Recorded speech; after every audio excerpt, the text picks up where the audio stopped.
హైదరాబాద్ నగరంలో కొన్ని హోటళ్లు ఇష్టారాజ్యంగా వ్యవహరిస్తున్నాయి. ఈ క్రమంలో అబిడ్స్ లోని తాజ్ మహల్ హోటల్లో భోజనం చేసేందుకు వచ్చిన కస్టమర్ కు వింత అనుభవం ఎదురైంది. సదరు కస్టమర్ పప్పు కర్రీ ఆర్డర్ చేయగా అందులో జెర్రీ ప్రత్యక్షమైంది. దీంతో కంగుతిన్న కస్టమర్ హోటల్ యాజమాన్యాన్ని నిలదీశాడు.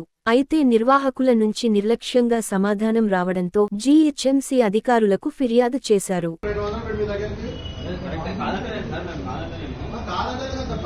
పరిస్థితి ఏంటి ఇప్పుడు ఇప్పుడు తెలీదు